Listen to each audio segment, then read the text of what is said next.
A day in my life, sinangasawag afaba pangfangan kaya bilagyo galante. And for today's video mga day, let's go to Lakeshore kay maglaag-laag na saan ang laagan mga day. Giyatay ko dasa.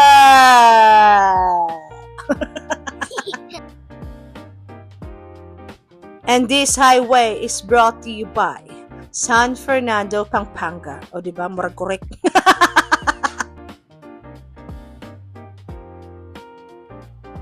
And we're here na mga day sa Lakeshore and by entrance po sila na 50,000 pesos. O, di ba?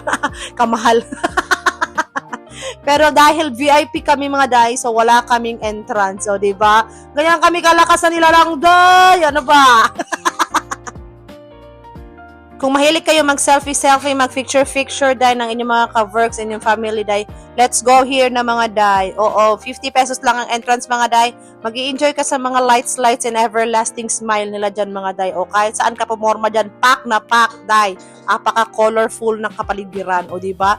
Sa halagang 50 pesos, day, pwede ka na magtambay-tambay, mag-chill, o diba? Ang beautiful pa ng mga backgrounds and everlasting mo dyan, day, o diba? Mag-i-enjoy pa yung mga junakis nyo, day, promise.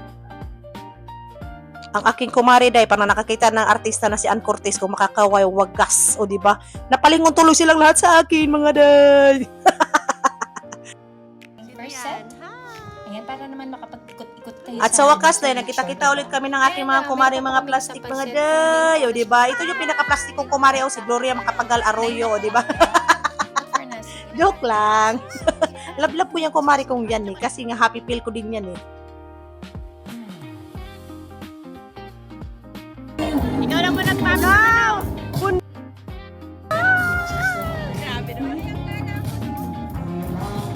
Sa daming anak na aming mga dala-dala day, sus partida, hindi ko pa kasama yung dalawa kong anak day, para na kami taga DSWD dito. Paano na lang kaya kung dala-dala ko pa yung dalawa kong anak, Diyos ko Lord Maria.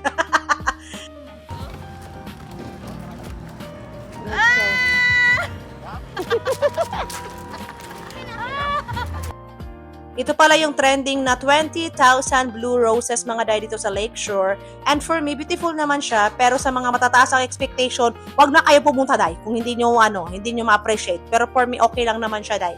Kasi 50 pesos na naman yung entrance. Sulit na sulit na din, di ba? And yes mga day, kung meron kayong mga toddlers o baby na dala-dala, kailangan meron kayong dala na stroller mga day kasi medyo mahaba-haba ang lalakarin dito mga day. Meron naman siya mga rent-a-bikes mga day, pero syempre, depende pa rin sa inyo. I'm is nagpapaalala lamang.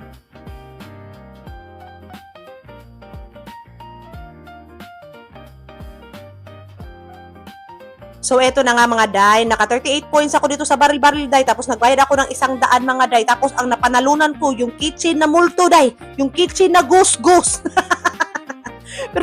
pero syempre day, nag-enjoy naman ako. Bawal tayong magano. Alam mo na, dapat talaga masaya lang. Oh, happy ako. Ayoko na! Abang bakit?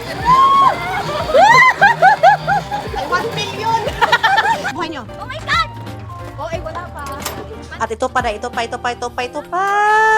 Kung ayaw nyong uminit ang iyong mga dugo, day, huwag nyong pasakayin dito yung mga anak nyo, day. Magigigil kayo sa sobrang lakas, day. Nakakatakot. Sobrang nakakatakot, day. Sobrang takot, day. Uminit yung ulo namin sa sobrang takot. At kung gutom na kayong mga nilalang mga day, pwede kayong maglakad-lakad doon sa unahan sa may Petron mga day. Pwede din kayong mag-withdraw kung wala kayong cash. And meron naman din kainan doon sa loob ng Lakeshore mga day. Pero kasi kami, bet namin maglakad-lakad lang habang nagchichika-chika. Sinusulit namin yung oras namin din na magkakasama. Kasi nga paminsan lang talaga to day. Once in a blue moon lang kami magsama-sama mga day, o diba? And finish na kami doon sa aming kainan sa McDo. At medyo mura kasi na McDo day. Kaya doon na lang kami sa mga saver na yan.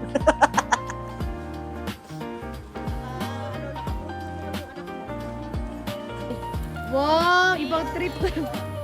Pamasada, B.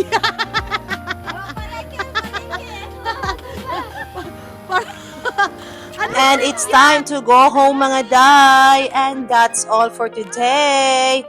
Thank you for watching. Please follow, like, and share mga day. Goodbye. Mwah!